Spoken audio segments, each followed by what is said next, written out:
Welcome to another installment of the Underground Lounge. We are recording live from Atlanta, Georgia to wrap up a very special week for us on the road. You know, LA is our home when we film, but when we come to ATL, we get an outpouring of love. We get an outpouring of people coming out and showing us love, whether it's a Spank Horton fan, turn Lou Will fan, or a Lou Will fan, turn Spank Horton fan. So everybody coming out.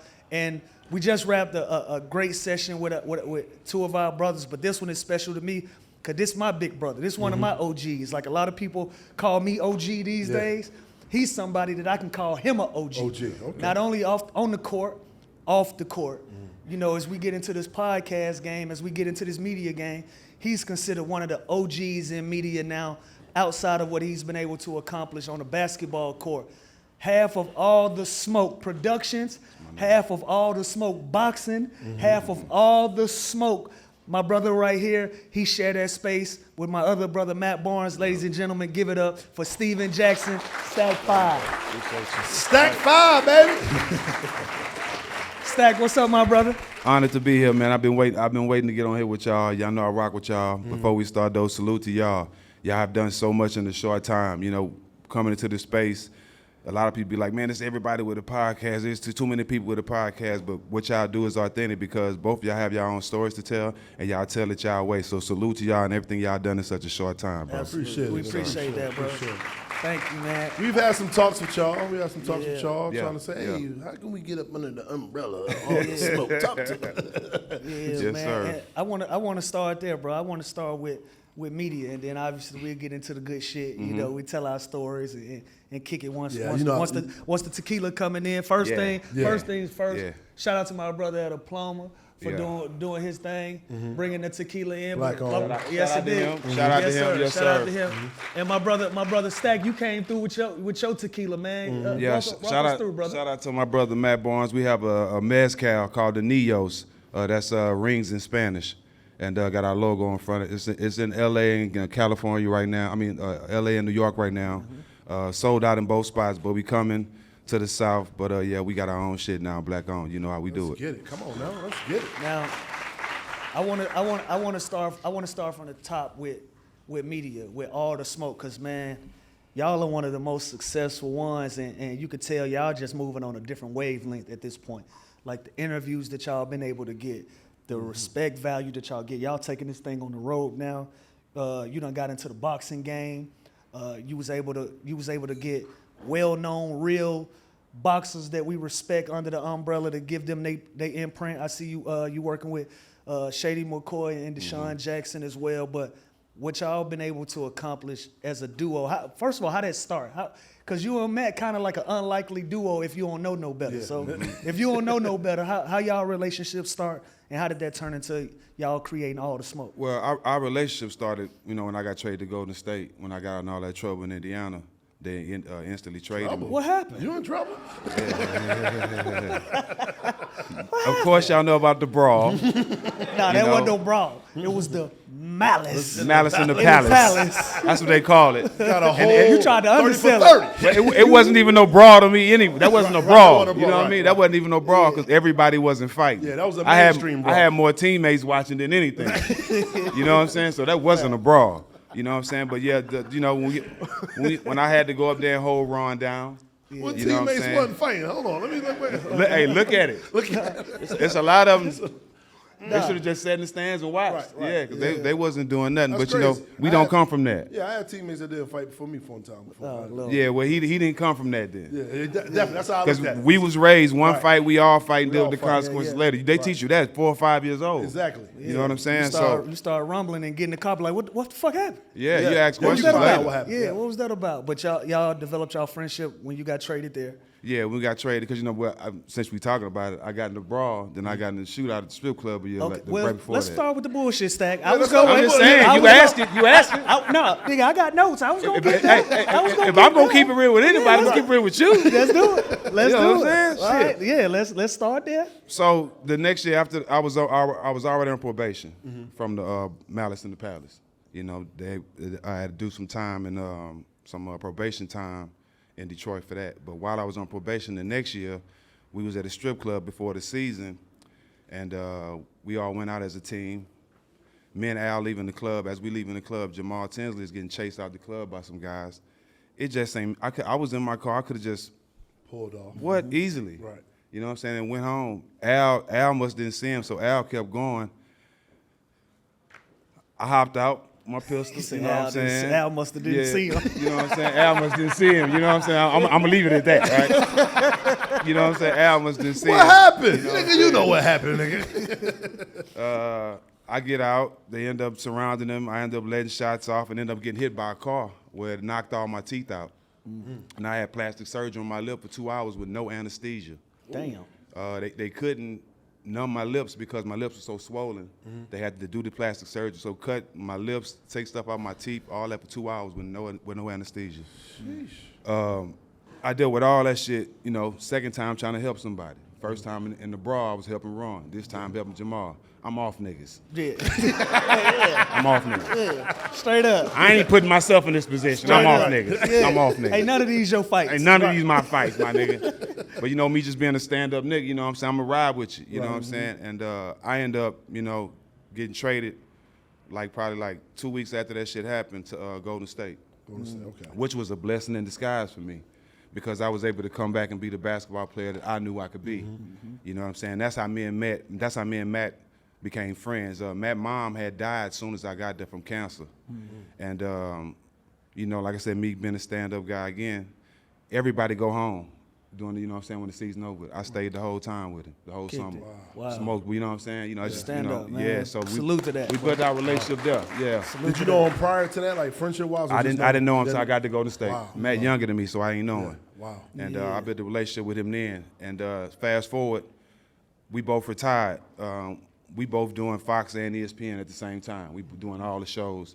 And we making their shows hot. Like the ESPN dull as fuck now. Yeah. And it was dull then. If we wasn't on there, wasn't a real basketball player, somebody in there talking that real shit. So we came to our senses. We like, God damn, we making these shows hot. You know, Rachel gave us opportunity. We appreciate it, but how can we do our own thing? I didn't know nothing about a podcast, to be honest with y'all. I had no idea what it was. You know, Matt went to UCLA. He went to college. You know what I'm saying? Shit, I didn't. You know, I'm high school. That's it. Right. You know, I ain't thinking about. You know, so Matt is way more educated than I am in certain spaces. So he said, let's do a podcast. It's a woman named Ellen Reckerton. Shout out to her. She's the lady. I know y'all know the show Red Table Talk. Yeah. She created the show. Okay. Her and Matt are real cool. Matt reached out to her and came up with the idea we wanted to do a podcast. While we was conversating with her, we were smoking, and Matt's sister was like, why don't y'all call it All the Smoke? Fine. Bow. We're going to hold on to that. Yeah. We're going to keep that. Right. It sounded too perfect. You know what I'm saying? She came up with the name, and Ellen reached out to Brian Daly. Brian Daly is also an owner of All the Smoke Productions. So Brian was the vice president at Showtime. Okay. And while we were there, we signed with Showtime when we first came with our podcast. So while we were there, I got into the boxing space. So Showtime was the biggest thing in boxing. At that time, yeah. Right. Wow. So I started doing That's at the time was Floyd over there by then? Floyd was at the end of his career. Okay, This when Tank was starting to blow up. Okay. Yep, and Errol Spence was at the top. Right. I started doing all the weigh-ins, going to the weigh-ins, started doing interviews because I told him I wanted to be in the boxing space. You know, now I'm at all the fights, so now I got to face some boxing. And this all came from Brian Daly. Brian Daly was the VP of Showtime at the time, and so 5 years later, Showtime is bought by Paramount, where Paramount doesn't want to be in the podcast space, the sports space at all. Cool. So Showtime wants to get rid of us, the boxing and all that. So, but you got to buy us out though. You ain't just let me get mine first. Absolutely. Yeah, let me get mine first. And so they bought us out. So Brian Daly, which is the VP, he came up with an idea in our last year Showtime, which is smart. It's always good to have a great team of guys around you. He was like, since this is our last year Showtime, let's build All the Smoke Productions with day bread while we still here before we get out of here, which was smart. Yes, sir. So we built our production company and everything on Showtime, right? Then he finessed it, him and Steve Espinoza, shout out to him. Then he finessed it where they don't want to do the boxing. They gave us the whole property. Wow. So we turned Showtime Boxing into All the Smoke Boxing, All the Smoke Fight. So I'm saying this to say a lot of these things was just God, bro. Yeah. You know what I'm saying? We've been in the right, and you know, being a solid nigga, when you're a good nigga, good things happen to you. And that's how I look at it too. You know what I'm saying? A lot of that stuff with having Brian Daly on our team, Showtime finna end, so we can just take him with us. You know what I'm saying? All the relationships he built, they're now our relationships. So all this stuff just worked, just go out in perfect timing. Let me ask you this, man, because y'all were Kobe's last public interview.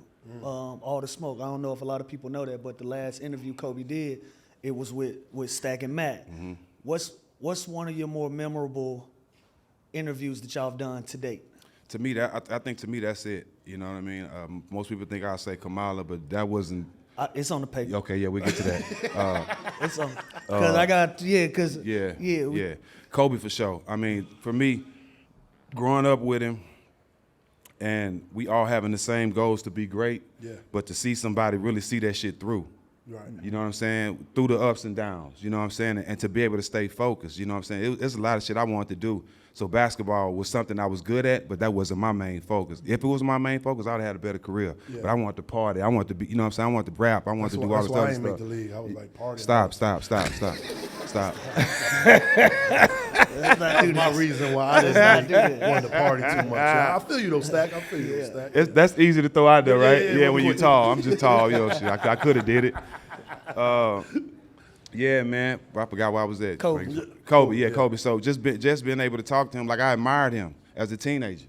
You know what I'm saying? Like I wasn't thinking at 14, 15, making a kill list of all the people in my class to beat, you know what I'm saying? I'm thinking, let me hang with them and see if they smoke. Yeah. Right. You know what I'm saying? I ain't thinking kill them in basketball. I'm trying to be cool with everybody. Right? Class of 96, right? 97. 97. 96, yeah. Me, Kobe, Jermaine O'Neal, Tim Thomas, Rip Hamilton, Mike Bibby. We had a nice class. But T-Mac in there? Nah, T-Mac was after us. Yeah. I was 96 too. Yeah. But after that was T-Mac was after us. T-Mac. Yeah. T-Mac is the truth. Because I want you to speak to Kobe because at that time, it's hard to like fathom it now because we saw what happened. Like he became the top 3 all time. You can rearrange it however you want to rearrange Top it. 2. Yeah, that we could have that conversation too. We got a little time, but at that time he wasn't touted as like one of the best players in that class. Right. Like by all accounts, he was just the hardest worker. What separated Kobe from the pack when he got into the pros? I think the focus and the consistency. You know, some guys will work out one summer, have a great summer working out, then they'll get the results from the season and turn it down a little bit. Kobe was consistent with what he wanted to be and how he approached the game every year. He just wanted to kill everybody. He wanted to be that good. He wanted to be just as good as Michael Jordan, and he approached his life, you know what I'm saying, business, everything, you know what I'm saying, with that same Mamba mentality, bro. And we seen it. You had to admire it because I had the attitude. I wasn't friends with everybody when I played basketball. Right. But I can be honest with myself. I didn't kill everybody. Yeah. You know what I'm saying? Some of them niggas bust my ass. Kobe can say that. Yeah. I killed everybody, and I meant to do it. You know what I'm saying? So as a basketball player, you got to respect that. No, for sure. Sheesh. So I want to get back into basketball because I like to talk about sports. That's just me. He don't really like talking about sports. I threw a bone though. I asked some Kobe questions. I dived into. You was ready to get up out of there though. I'm about to right now. That's why I looked at you. That's why I said I was about to get out of there. I get tired of the basketball talk. Let me tell you the truth, Spank, because I didn't get the credit I deserve. Yeah, I got in some incidents, some trouble where I'll take the blame for, but and that's what I was about to go. I should have made the All-Stars 3-4 years of my career. Yeah, no question. Come on now. See, you already know what's going on. I was about to go there because your years over at San Antonio, you was over there, you was hooping. And in Charlotte, you know what I'm saying? But like I said, I take the blame for the things I did. That could hinder somebody. Right. Because the league will turn their back on you in a heartbeat. Yeah, mainstream. Especially, to it, man. Yeah, you know what I'm saying? Yeah. So, they done it to a lot of guys. Even when like Allen Iverson still could play, they just started putting him on the bench to shove him out the league because he wouldn't do the things that they want him to do. Ron Artest, Bonzi Wells, and so many. I can go on and on. So many people they pushed out the league. That's why you don't see no vets now. Because they want everybody to walk that fine line and guys to play a role and not say nothing. We wasn't doing that. Yeah, and the league now is young as hell. Yeah, we bucked the system. Yeah. Is there young guys now, you think that'll buck the system, or you think they'll just follow what's going on because they don't have no vets to It's very few. It's very few that's willing to do that, but it was more of us. You know what I'm saying? I think now all these kids making so much money, and I salute all of them for getting that money because that's the main goal. So much of them are getting the money, a lot of things don't even matter to them. Yeah. You know what I'm saying? Like a lot of things don't matter. A lot of these kids too, They didn't grow up with understanding the struggle. They didn't grow up with understanding, you know, that people growing up hard. A lot of these kids are mixed breeds. You know what I'm saying? White mom, black dad. You know what I'm saying? They grew up in great households. I'm just keeping it funky with you. If you look at the NBA now, you know what I'm saying? A lot of these kids that grew up in great neighborhoods. Y'all blame it on what the league had on light skin. I'm just saying that's just what it is. That's just what it is. Team dark skin. Come on, baby. Let's go. Feel me?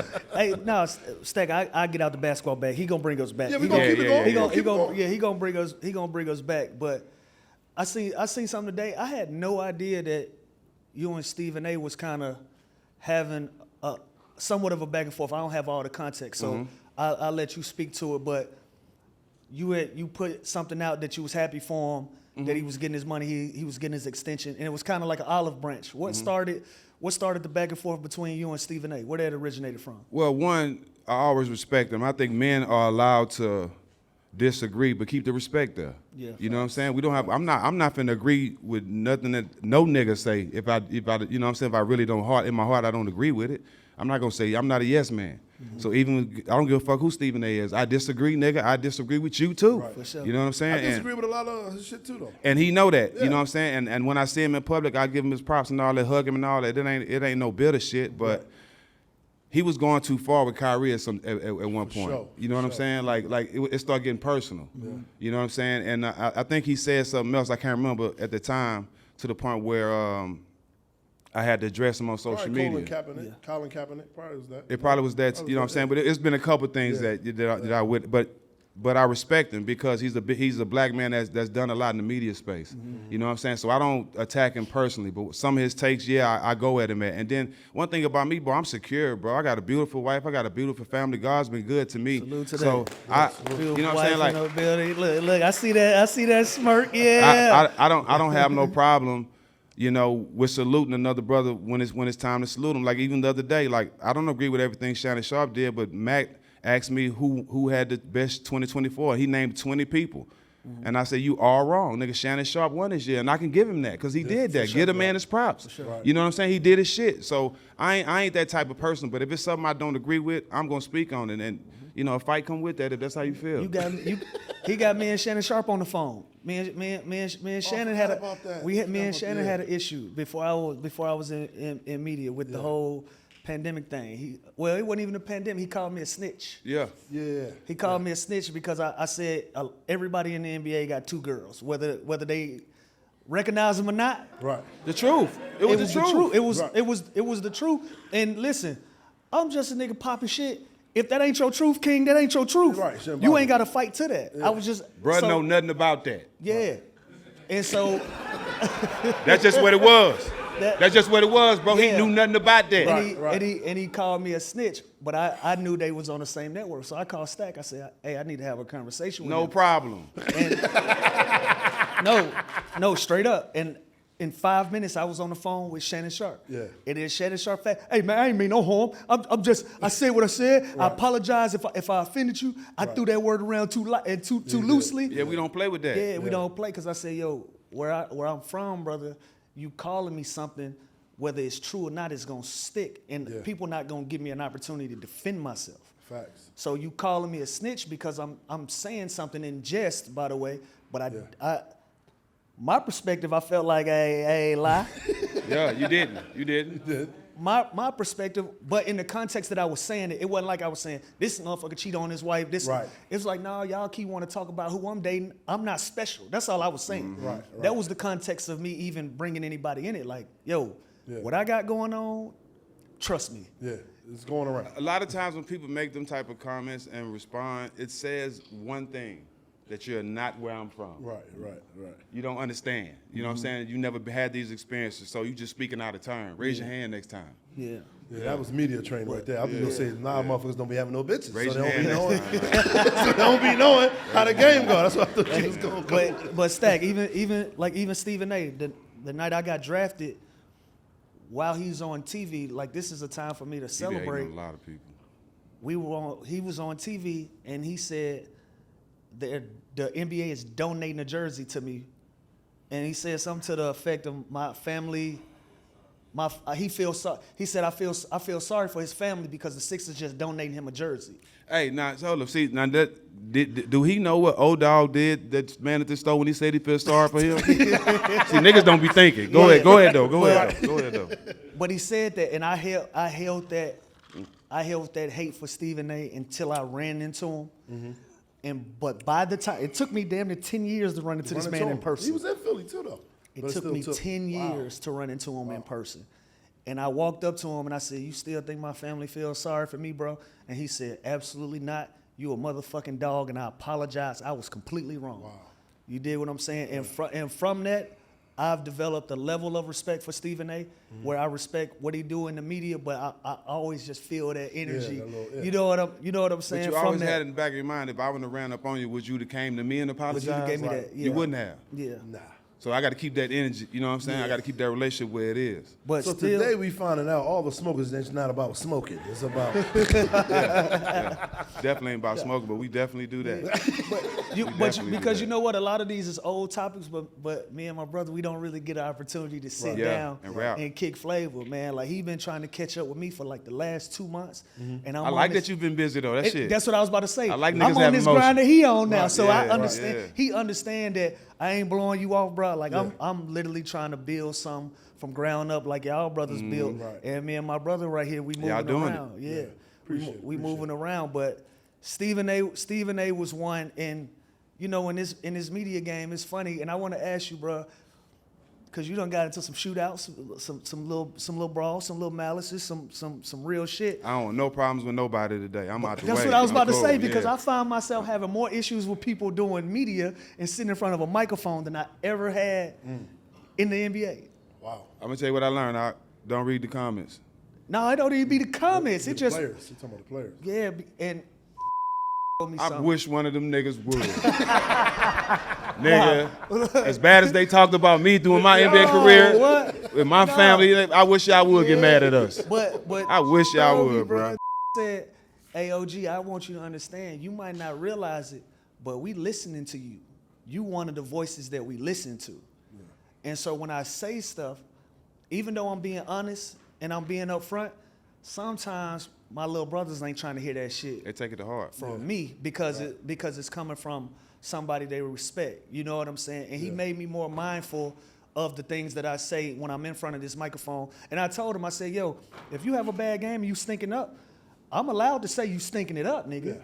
Like, I'm allowed to say that." He said, "Yeah, that's fair." I said, I will never have nothing to say about none of y'all personally. Anything I ever say is gonna be about competitive nature and what y'all doing competitively. I'll never challenge y'all as men, you know. And so when we get in this space, how much you and Matt get from ex-players or current players that be mad at y'all for some of y'all takes on your show? I know you don't give a fuck, but I'm just saying, how many? But I do care. You know what I'm saying? I wouldn't even go that far. I ain't that nigga. I do care. Yeah. You know what I'm saying? Because, like you said, these are like our little brothers. Mm-hmm. You know what I'm saying? Like, a lot of the stuff that we've done and the ups and downs, we paved the way. Like, we was smoking. We was the ones smoking in the career, smoking during the season, failing tests and shit so they could smoke now for free. We was doing that. Yeah. You know what I'm saying? So, like, they reaping the benefits of a lot of shit that we went through, right? So, I fuck with all of them, like, but at the same time, all you know me as is being a solid individual. So I'm not finna get behind no microphone and butter you up when I know I don't mean that. You don't know me from that, and you don't respect me for that. You respect me from being real. And like you said, we not attacking nobody, family, or you know what I'm saying, nobody personally. Right. I was in the NBA Finals. I shot a shot that got tipped, and it was an air ball. Bill Walton said, "Rest in peace, Bill Walton." But he said, "What a horrible shot by a horrible human being." Like, we ain't talking about y'all like that on national TV. That's not even close. That's attacking your character. You know what I'm saying? Yeah. And like, my mama heard that. Right. You know what I'm saying? So like, it's not nowhere close. So like, if somebody can't accept, you know what I'm saying, criticism in a positive way coming from some people who not attacking you personally, then that's on you. Right. You know what I'm saying? Toughen up. Let your nuts drop a little bit. You know what I'm saying? But at the end of the day, bro, this is a job. We doing our job. It ain't personal. And like, a lot of people doing the job. But if you're going to be mad at people who did the same job that you did, be mad at the motherfuckers who didn't do it, who's saying shit worse about you. Right. Yeah. That's a fact. Don't just be mad at us. That's a fact. Because y'all keep it still, because y'all know y'all was in the locker room, so y'all get it. Y'all understand. We really done it. Right. But what about how they saying that the ratings is down, and a lot of commentators and a lot of ex-players be saying like, yo, they ain't about that life, they ain't trying to fight and stuff like that. But the last 2 nights, we had 2 straight fights. I liked it. By the time this come out, them nights gonna be gone. But reference the actual fight. Reference the actual fight, yeah. Nurkic was fighting Dallas Mavericks with Marshall. Nurkic got into it with Najee Marshall.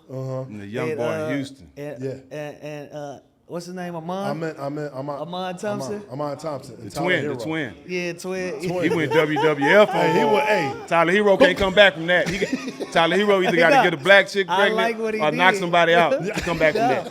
I like he got to what get he a black said. chick pregnant and knock somebody out. Tyler Hero to come back from that. You heard what he said? Tyler Hero said I was busting his ass. I'd be mad too. I said, okay. I said for that, y'all 1-1 because he slung your ass. Man, like a child. I like it. I like him. I like it. Don't take it too far. Yeah. But I like it because at the end of the day, it's a $1 billion industry at this point. You're a Fortune 500 company. You don't want to take it. You don't want to take it back to that. You want to see how gifted these guys really are as athletes. Yeah. But I was over the play bucket. I'm over the knowing nobody You're can't not gonna do anything. It's too Right. expensive to hit nobody. It is. These guys is making so much money now. Bitch, I got fine money. Yeah. Let's go. Easy. Bitch, I got fine money. Right, Let's right. go. Let's throw go. these Let's get it. hands, boy. I like it, Stat. What you think? I like it. I like it too. I think if they take it too far, they're going to be back in the crowd, but I like it. I think the difference. My fault. Go ahead. What? I think the difference is like because back in the day, I remember I was listening to Dominique Wilkins. He was on somebody's spot talking. He was like, "Yeah, man, I was go at it with Larry Bird all the time, but I didn't know we didn't have a relationship. But when we retired, Larry Bird go, yeah, one of the best players I played against was Dominique Wilkins. Dominique was like, wow, that's crazy to hear that. Where we never even had a conversation when we played against. But nowadays, the game, everybody play AAU, so everybody like know each other. So I feel like that's what takes the toughness away from it. No, we always play AAU together. Yeah. Now we got social media. So, like, you literally might come in the city, play the game, and I'm out. It's players I done played against my whole career. I don't know them at all. Never spoke to you. We ain't never dapped. Yeah. We ain't never shook hands, good game, nothing in 18 years. Like, never spoke to some of these guys. People be like, how is that possible, bro? Like, you're literally, we just separated.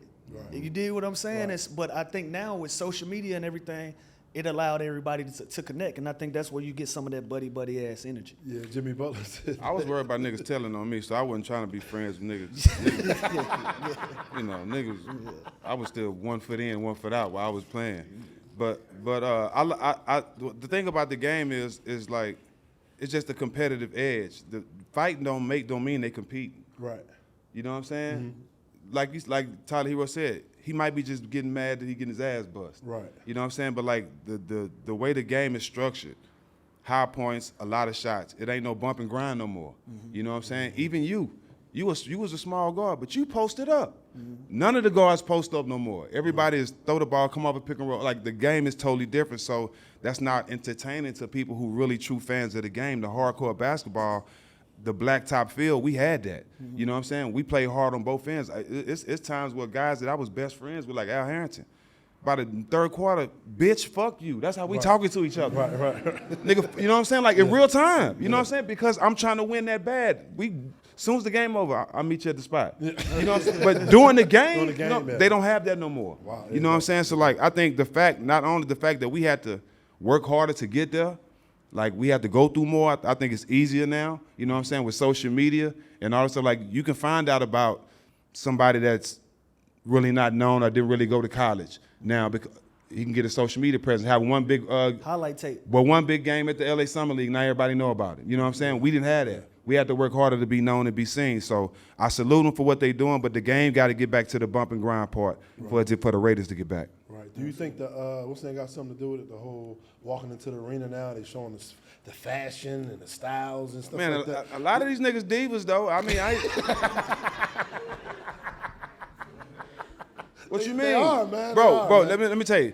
We was cool with wearing Dickie suits. Yeah. They banned us from doing that. They was like Dickie suits looked too like a prison, like a prisoner. So we couldn't even wear that. We was toned all the way down, bro. We was coming to work and hoop. You know what I'm saying? We wore our fly shit too, but it wasn't to the point where we putting on shit just because we know the camera gonna be there. Right. You know what I'm saying? We wasn't into that shit. That's what they into now. Cool. I ain't knocking it, but When we was walking, by the time I hit that tunnel, my headphones on, I don't even know nobody there. Right. When we was walking in, that's how we was. You know what I'm saying? I'm damn near ready to kill somebody. Yeah. You know what I'm saying? Like, because them a nigga like me, I feel like I always had something to prove because I never got my props. So just imagine how I'm going in the game with a chip on my shoulder. Right. You know what I'm saying? Playing against all these all-stars. So just our approach was different, man. But like I said, they making that money now, so it's kind of hard to hate on them. Yeah, niggas coming through with see-through silk. It's like, I'm I went, yeah, they can't do that. Make your first NBA bet a swish with FanDuel, America's #1 sportsbook. FanDuel has all your favorite bets, from who will win the game to how many points a player will score. Plus, check out our newer bets like number of dunks, assists, or three-pointers in the next 3 minutes. It doesn't matter if you tap into FanDuel before the game starts or after it is already tipped off. You can pick up a W whenever. And now is the perfect time to get in on the action because right now, newer customers can bet $5 and get $150 in bonus bets if your first bet wins. Just visit FanDuel.com/UGL for your chance to $150 in bonus bets. Make every moment more with FanDuel, official sportsbook partner of the NBA. Must be 21 plus and present in select states. For Kansas, in affiliation with Kansas Star Casino, or 18 plus and present in D.C. Opt-in required. Bonus issued as non-withdrawable profit boost tokens. Restrictions apply. Included any token expiration and max wager amounts. See terms at sportsbook.fanduel.com. Gambling problem? Call 1-800-GAMBLER or visit fanduel.com/RG. Call 1-888-789-7777 or visit ccpg.org/chat in Connecticut or visit mdgamblinghelp.org in Maryland. Hope is here. Visit gamblinghelplinema.org or call 800-327-5050 for 24/7 support in Massachusetts or call 1-877-8-HOPE-NY or text HOPE-NY in New York. I want to change courses. The election just happened. Trump won, and We lost. And you were outspoken. You was outspoken about your position in politics, and we'll get into why you feel so strongly about it. But I remember we said something on our pod. We said we don't care who you vote for. Right. We just encourage people to vote, and you spoke out against us because you was like, why y'all voting? Ask for something for your vote. You dig what I'm saying? And then after that, you and Matt sat down with Vice President Kamala Harris, and I was like, damn, bro. And I wanted to, and I know you already spoke to it because I seen the interview you did, and you said how Matt was involved in your decision making to sit down and do that interview, and I thought that was smart, by the way. That's just good business. You know what I'm saying? You do that interview, but for people that don't know in here, why did you feel so strongly about voting the way that you did?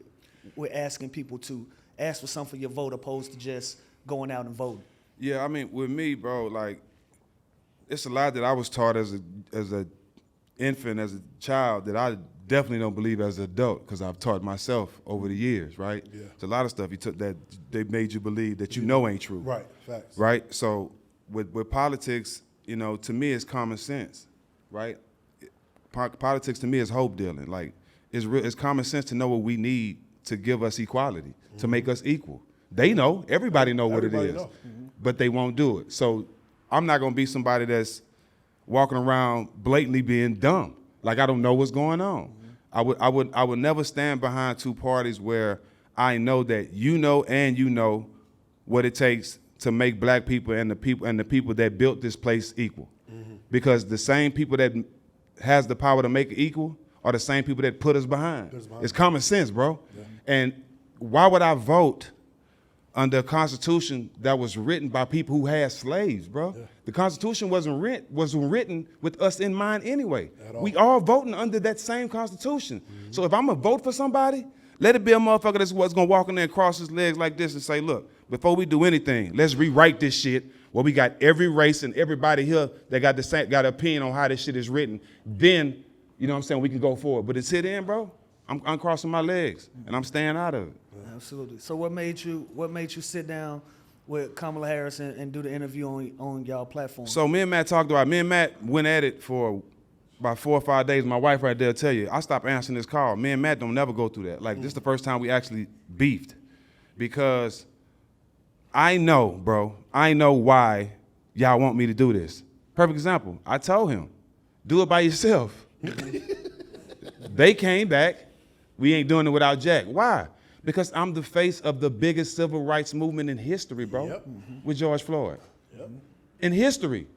18 countries, 50 states all protested at the same time. It's never been done. So I know why y'all want me there. Because it looks like I'm endorsing her. Point blank. You know what I'm saying? I know that, but he's like, no, it ain't looking like that. I'm like, bro, you can say what you want. I get it. We want you to good for business, but I know how it looks. You know what I'm saying? I know how it looks. It looks like I'm coming on here to endorse her. Right. So the night before, he's sending me text. He said, Matt texted me, said, we in the room prepping for the show. You gonna come upstairs? This was my reply, and I'm gonna show y'all after the show. My wife will tell you. I don't wanna prep for the show. I don't wanna smoke. I don't wanna drink. I don't wanna do nothing. I really wanna go back home. You know, this was my attitude, nigga, the day before. I do not wanna do it because I know what's going on, bro. Matt even said it the next morning. Nigga, I'm in Kamala's house, in the vice president's house. Nigga, I'm like this. You know me, bro. I wear my emotion on my sleeve. I don't want to be, you know what I'm saying? Yeah. I give her props, though. So right before the show, she told everybody to leave out, turn the cameras off, mics, everything, and put us in the room and started talking to us about all the black art that she had put in the vice president's house. There wasn't no black art in there before she got there. Everything in there was black. You know, that caught my, you know what I'm saying? Oh, you got me. You got me. I see what you're doing. Right. I see what you're doing. It's working. It's working. Finesse the shit out of me. This is politics, right? This is politics. You know what I'm saying? She finessed the shit out. So I was open in. I was open to talking to her. You know what I'm saying? Once the interview started. But my stance is still the same, bro. I don't want to be in politics because I'm not in the hope dealing, and I know it's common sense of what we need to make us equal and give us what we need to feel like we somebody. Absolutely. Absolutely. I respect that, man. And you know, for the people that don't know, George Floyd was a dear friend of yours, and you said that you know, you were the face of the biggest civil rights movement in the history, and that's facts, and that came from the tragic events that led to George Floyd's death, and that was personal to you. You know, even though the world went through it with you, that was personal to you. Can you speak to? I got calls from all y'all. Yeah. All my homeboys checking on me because I didn't know what we was all going on. mobilized. We didn't know what we was doing, how we was gonna do it, but we mobilized and we tried to bring as much awareness and as much fight to it. Was that during the bubble or no? That was pre-bubble. Pre-bubble. Yeah, it was right before the bubble. Okay. We went through it. Just speak to your relationship with George Floyd and what that has done for your life and like you said, the rooms that it's put you in since then, based on your relationship with him. That was like a lot of stuff that's happened in my life. It's just been, you know, letting God make ways for you. You know, I never expected to be in that situation. You know what I'm saying? Like we watched civil rights shit on TV. You know what I'm saying? We thought we'll see that in our time.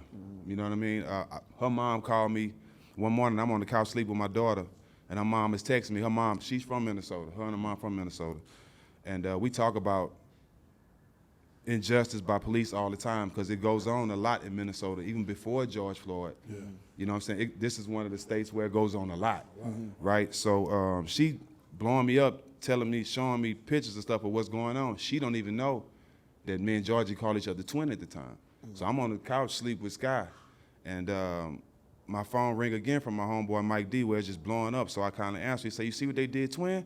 See what they did, your twin?" So I'm like, I'm trying to put it together because I'm waking up. And I go to the message from her mom, and she's sending me videos of George Floyd getting killed by the cop. So I lose. You know me. I'm emotional, bro. I start throwing shit. I'm real passionate. I was hurt, crying, and all that. My daughter was scared, so I didn't know what to do. I think for me, Lou, bro, I just wanted to do something. Like, there's no blueprint to that shit. You know what I'm saying? Like when you see somebody that you know that you real close with, the only person on the earth that you consider your twin brother. You know what I'm saying? We not related at all.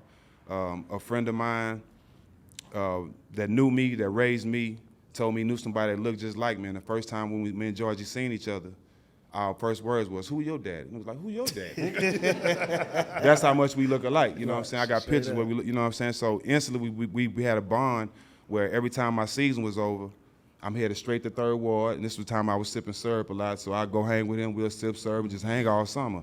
So that was like my brother. So our relationship built like that, and we had daughters the same age.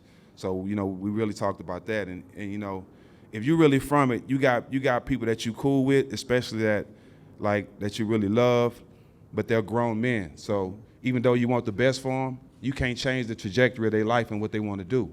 You know what I'm saying?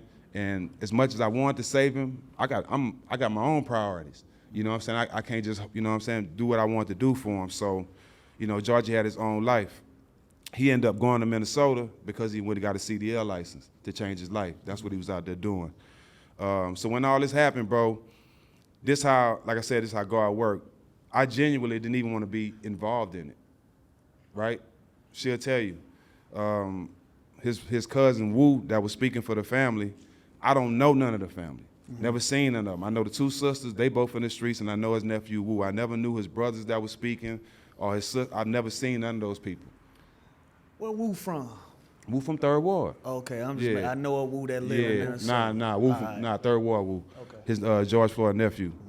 And when it happened that morning, you know, I just didn't know what to do. So, but I had no plans of getting involved in it. Wu had DM'd me that morning, said the family needs you.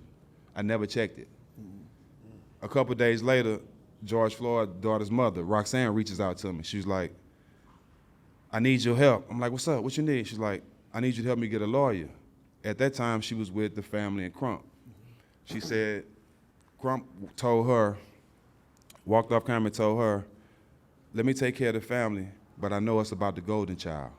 That rubbed her the wrong way. You know what I'm saying? Because now she thinking, you trying to exploit my child instead of getting just, you know what I'm saying, doing what you're supposed to do. Right. And she a real one. Roxanne a real one. She from the street. She been in the street her whole life. Her and George used to sleep in the car together.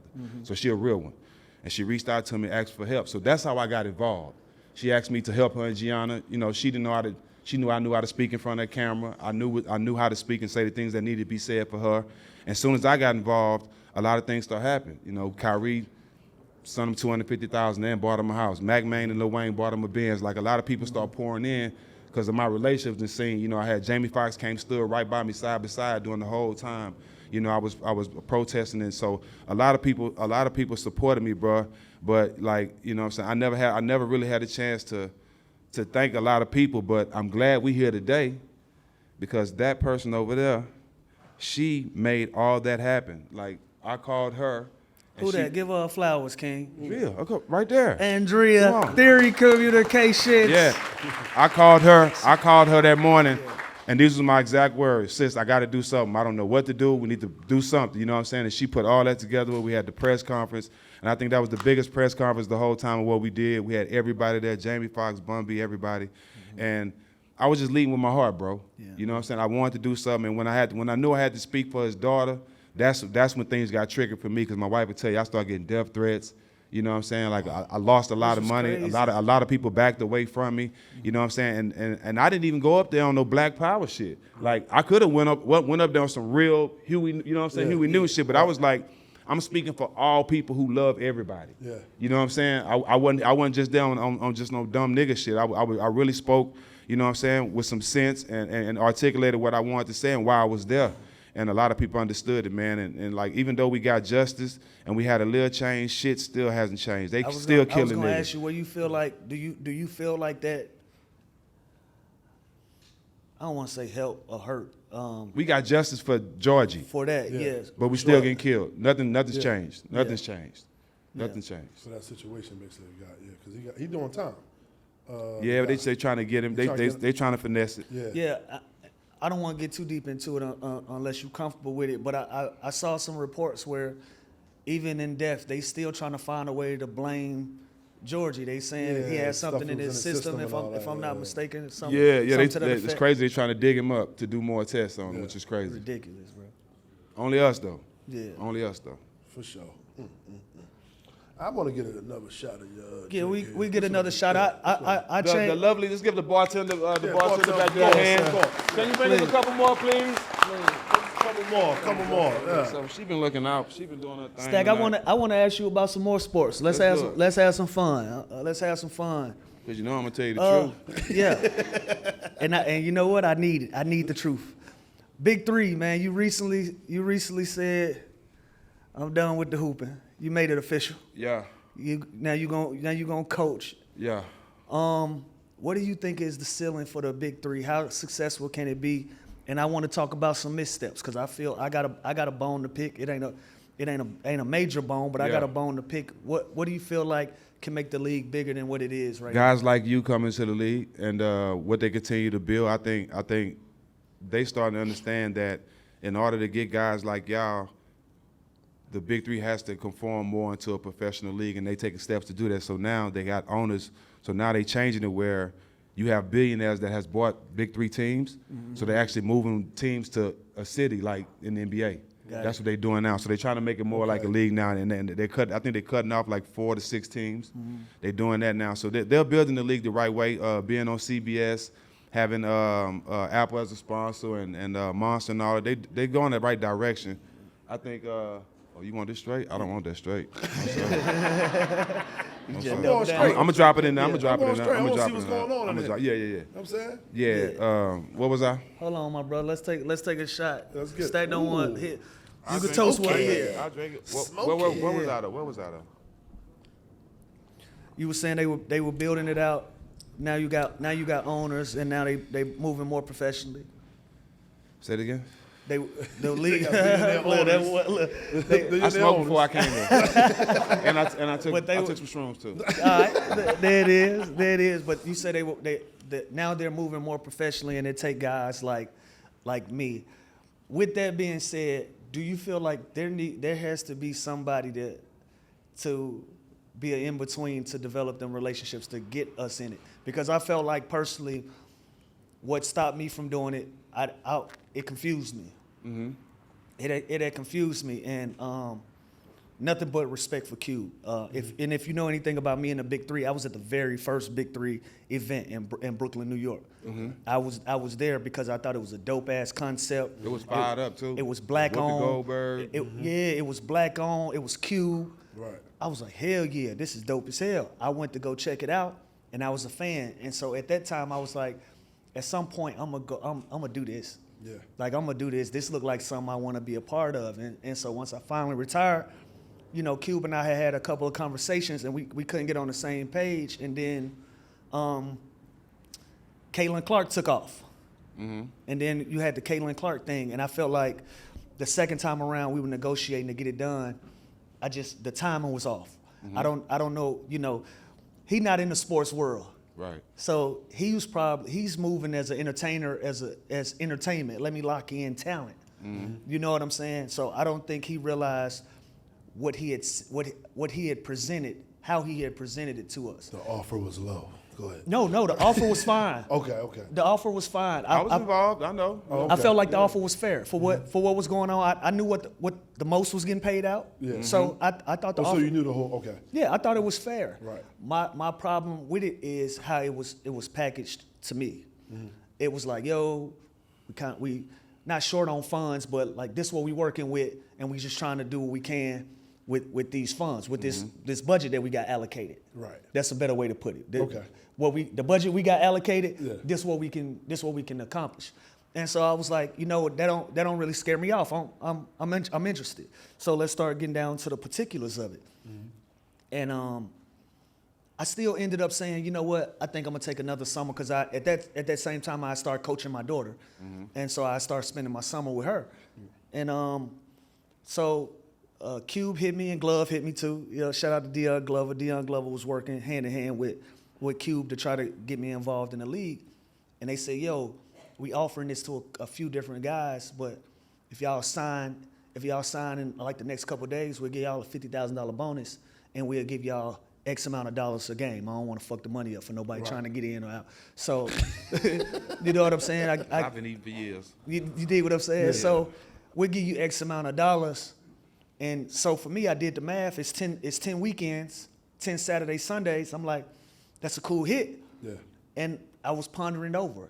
The same day I had that conversation with Cube, he offered Caitlin Clark $5 million. Yeah. The same day. And I was like, well, what the fuck? What? And I thought, I'm like, yo, that's a misstep. Yeah. You know what I'm saying? That was a critical misstep for me. And I wonder, because I'm still a fan of the league, and I want to say this publicly on camera with you, because I want it to change. Right. Because I want him to get top tier talent in there where they can push it forward where it need to be. You know, and I thought that was a misstep, because I was like, physicality wise, size wise, like she's gonna struggle with this style of basketball. Like 3-on-3, she can't hide nowhere. Right. Like, you just setting Caitlin Clark up to get bullied every weekend. Right. If she accepted that money. And I was like, and with that money, and by the way, the money, Yeah. you got $5 million. So For 10 weeks. So I called. I said, I called Glove. I said, y'all got $5 million for Caitlin Clark? He said, yeah, man, the owners is getting involved. The sponsors, Yeah, the owners are getting involved, the sponsors. I said, man, that was not how it was presented to me. And I said, for that, bro, I'm out until we figure this shit out, because I didn't feel disrespected, because I don't think Q was trying to disrespect me personally. I think he was moving like a businessman. He had a lot of the amount of money, and he was trying to do what he could with the cheese. So I didn't take it personal. The timing was crazy. What do you think that the league could do to bring in more guys like myself, or Carmelo, or any other newly retired guys that you feel like name and brand wise can move the big three forward? The biggest problem with the big three is something that you've been talking about the whole time, is communication. The communication is piss poor, nigga. Piss poor, nigga. The communication is horrible. This shit's strong, You know what I'm saying? boy. And for me, Come on, man. Threw that back. the reason why a lot of players envy me, because I've always dealt straight with Q. Right. My whole time there, you know what I'm saying? He speak about me being the face of the league and doing this for the league every time. I always dealt with Q, because that's why I got involved. I didn't get involved in the league because of nobody else.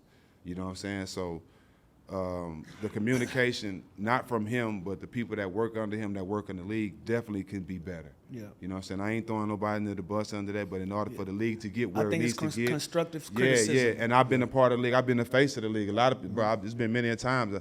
I went back-to-back. I'm the only person who went back-to-back championships coaching. Yes, indeed. You know what I'm saying? So, like, a lot of times if I play at 3 o'clock and you have 2 more games, everybody leave after my game over.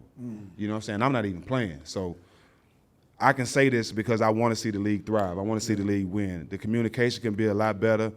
I have a lot of conversations with guys like Lou, guys like DeMarcus Cousins, and, you know, just like when a superstar goes to a club, you got to cater to that motherfucker. You got to move motherfuckers out that section and put that circle, you know what I'm saying? Absolutely. It's the same thing with the big three. When you got big name guys that you know gonna move the needle, that's gonna put people in these seats, you got to ante it up. Yeah, you got to, you know what I'm saying? You got to do some different shit. Everybody's not worth the same amount of money. You know what I'm saying? That's been a big problem. And that just is what it is. But that's been a big problem with the big three. You know what I'm saying? I carried the league, but I was making probably $1,500 more. That was a big problem with Joe. Joe came in the league and saved the big three. Yeah. You know what I'm saying? He was carrying the league, but what he was doing, Joe Johnson, ISO. the risk wasn't worth the reward.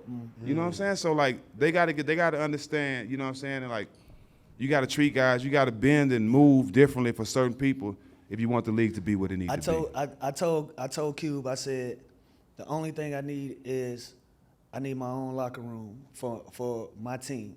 Because at that time they were saying, yo, we're gonna give you we're gonna make you the captain of a team, and we're gonna allow you to build it out how you want. Whoever you want as coach, who you want to work with, this and that. I said, it's cool.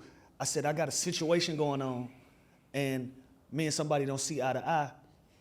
To keep conflict down, only thing I'm requesting is whoever working with me, I just want a locker room for us where we don't have to share space. Right. And that's it. That's the only special request I asked for. And he told me that ain't really how we kicking it.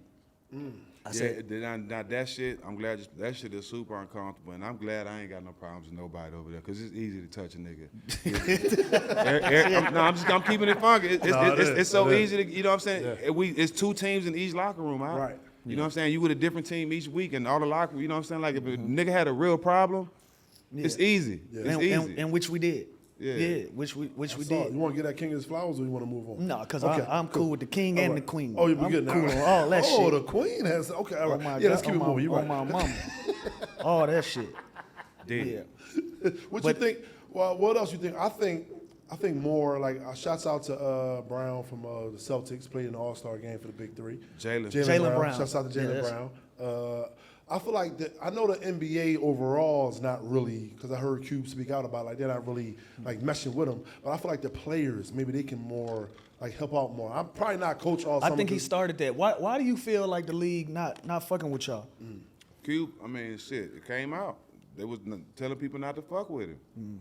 Wow. He's supposed to be quiet about that? Right. Like, why y'all hating on me? I ain't got y'all. I thought it was a perfect in between. But it's a perfect mix, and it make all the fucking sense in the world. But it's a nigga running Big Three. Okay. That's the problem. Come on, let's keep it funky. Right. If it was anybody else running the Big Three, if it was a Caucasian, anybody, I'm just saying, it was anybody besides Ice Cube. Right.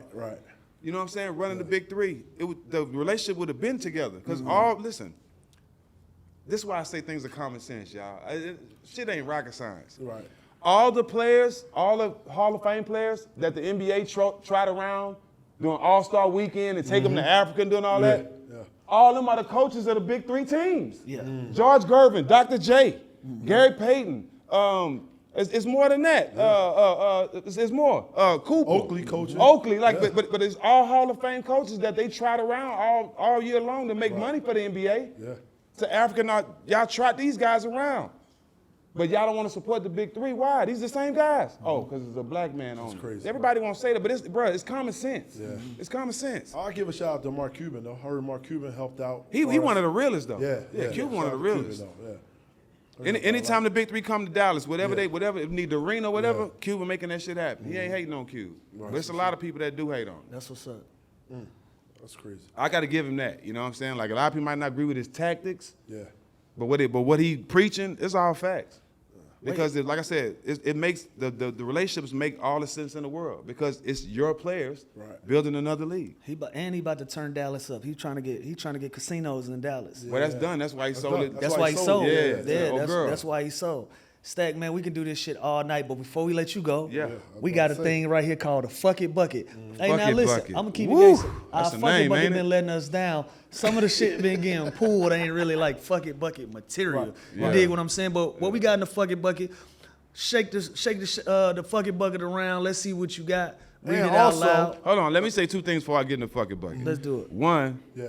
term say check in, nigga. Oh shit. Term say he don't know if you hanging with Crips or Bloods now, dog. Term say check in, man. Yeah, I should have called him on FaceTime. I'll make sure I call You know what I'm Term saying? before we get out Yeah, of you here. know, You're right. I'm really in that, so I had to relay that message. You know, for it was for mandatory. Shout out my nigga Term. Yeah, man. shout out Like- Term. Bro, and then too, a lot of people don't know, my love for little bro really was built off his mom every time she's seeing me asking about my mama.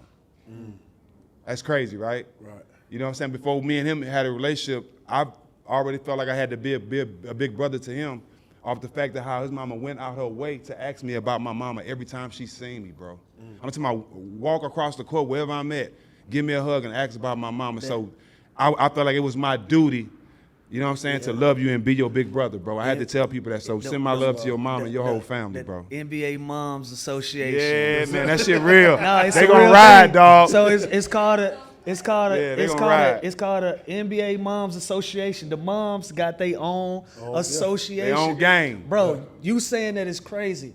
It is so many guys that I've walked up to and introduced myself because I'm like, yo, our moms know each other, bro. And I don't know you. Right. But our moms is dumb tight. Yeah. Neo and my mom like this. Yeah. Thick as thieves, Neo and my mom. I don't know Neo from a can of paint. I don't know Neo at all. But when I seen him, I said, bro, I feel like I should introduce myself to you because our moms is super tight. That's crazy. That you makes say perfect shit. sense that y'all say that because I remember when Shaq and Barkley got into it, they said the moms called each other and had them on the phone like, Yeah. yo, Y'all y'all need better to cut solve this that shit shit out. out. So that Yeah. makes it total, wow, that's crazy. That's what's dope up. as hell. That's dope what's as hell. up. Let's get in that bucket, Stack. All right, Pull let's see. something. See what we got. Yeah, make sure I call Term when this cameras Yeah, we go gonna off. call too. him. Yeah, you know I had to report that, Phil. You know I had to report that back. You know what I'm saying? Make sure I drop that one over here. Would you prefer to have an awkward conversation or a boring one? Who the fuck has a boring conversation? It was Yeah, a boring there's conversation. nothing boring about 5 anyway. So yeah, I don't. No. I don't like that one, man. Pull That's up. I good. told you we've been So breaking we got- on the yeah, we've been breaking on the bucket. We can What- also ask you know- the audience Yeah, if they want to ask a yeah, question. Yeah, as what well. we gonna do from now on out when we do lives like this, we gonna have like a notepad or a big board at the beginning where everybody can put in their own question to throw in the fucking bucket, and we do it random because my man that did these, he ain't. We ain't gonna give him his flowers. We ain't gonna give him his flowers. No, he do a good do job. a good job But usually. we like it to be a little raunchier, a little racier Yeah. than what we pulling. Right, yeah. right. Yeah, 'cause this yeah. But if anybody got some interesting shit to ask Stack right now, Yeah, please do This will it. be I'm the all- I'm this will all- be the I'm time to open. do it. It says, would you rather be known for your kindness or your strength? Me, It's a good one. my strength is my kindness because I have to be strong for so many people. I've been strong for so many people that allows me to be a protector and provider. I think that's a part of me being kind. You know what I'm saying? So if I didn't have, I'd rather have strength. The kind nigga gets stumped on and ran over. You know what I'm saying? I'd rather have strength than kindness. You know what I'm saying? Because the strongest man is probably the most gentle, has the most gentle soul. If you look at a lot of UFC fighters and a lot of people in the fighting business, well, they the softest people. They the most nicest people outside the meet 'em, ring. Yeah, big time humanitarians, all that. So yeah, I would rather strength. This ain't the fuck it bucket, but I want to know Malice in the Palace because we skipped over that. Malice in the Palace, bro. If you can do that shit all over again, would you do it all over again? No. I'll be $3 million richer. I lost $3 million for one punch, and That shit I got sound you- like boxer. I lost $3 Hey. million one punch. I got it. You know, as I got older, I realized everybody ain't as loyal as I am. Yeah. You know what I'm saying? Everybody ain't gonna ride like I ride. So that's why I say I'm completely out the way. I don't want no problems with nobody. I love everybody. You know what I'm saying? Because I know how Can't call I you would now. get. Yeah, they can't call you now. Yo, Stack, I got problems over here. That's your problem. That's your- Yeah, that's your That's problem. your my boy. problem. Handle that. With Where your everything- shooters? With everything y'all got going, you and Matt, brother, tell me what's next for all the Smoke Productions. Well, we want to continue to get big in the boxing space. Shout out to Andre Ward and Roy Jones. We signed them too, to all the smoke fighting, all the smoke boxing. I think we did some work with Netflix with the Jake Paul and Tyson fight. We did some stuff there. So we want to continue to build in that space. It's not all the way done yet, but we're planning to do a big event, All-Star Weekend, a boxing / music concert that we're putting together because, you know, we played in Oakland. You know what I'm saying? So an All-Star We'll be Weekend. I'll be an All-Star, but I'm going to make sure we find a way to be there collectively. Yeah, do something, we can actually talk about how we can collab and do something that we can get some money together. Say less. Yeah. Let's talk about that. You know, just continue to build a brand, the production company. You know what I'm saying? The Mezcal, getting in the fight space. We're renewing our deal with DraftKings as we speak. So we just trying to continue to build our brand, bro, as much as we can. And me, the only thing I'm doing outside of that is I'm trying to get in the acting space. You know, I did some shows last year. I did a couple shows last year. So I'm just trying to have some What fun you and try did, something bro? new. Talk Put it on to that us. screen? Man. The Johnson brothers. I did their show. I did a little cameo on their show. And it's fun, bro. I Is like that it. next you? Because I'll be seeing you, and every once in a while when y'all have an act on the show, they tell you show us. Yeah, and Kev shot my shit down, dog. You pitched him something? You pitched him something? Man, Matt told him, you know, Jack in the acting. Kev, oh, that's nice. You know, I've been knowing the little midget Right, forever, right. man. So yeah, I knew he was gonna shoot my plane down, but you know, That's how he acting with us right now. Oh, Yeah. bro, Yeah. that motherfucker there, dog. That motherfucker there, one of a I kind. appreciate when y'all had him on there. You shouted me out. I appreciate that. Man, I'm just happy for him, man. I'm like, you know, biggest star in the world, dog. You know what I'm saying? Absolutely. But he been a solid nigga the whole time. That's what I appreciate. Absolutely. You know what I'm saying? We've seen so many motherfuckers, you know, especially like even with me and Matt, like we getting so much support because we wasn't the basketball players that was on the commercials, that was getting all the love and all that. You know what I'm saying? For us to still be winning like this, a lot of niggas appreciate that. So Kev was a real one.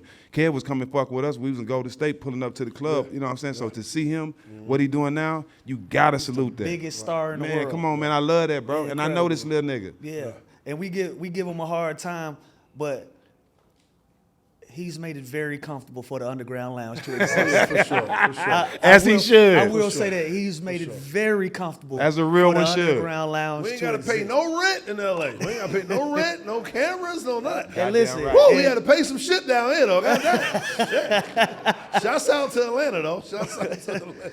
hey, Stack, man, listen, like I said, we could talk forever, brother, but I respect your time, and I appreciate you pulling up on us, kicking game with us, giving us some laughs, giving us some real spill. Everything that you got going, if y'all not tuned in to All the Smoke Boxing, All the Smoke Promotions, this is something that I watched my brother build along with another one of my brothers. Please continue to support them. Yeah. We appreciate everybody taking their time out, coming here. Y'all could be anywhere in the world, but y'all pulled up and y'all fucked with us. Yeah. And I'm grateful for that. And I look forward to seeing y'all again when we pull back up to ATL. Thank y'all for coming out. Thank you. Appreciate y'all.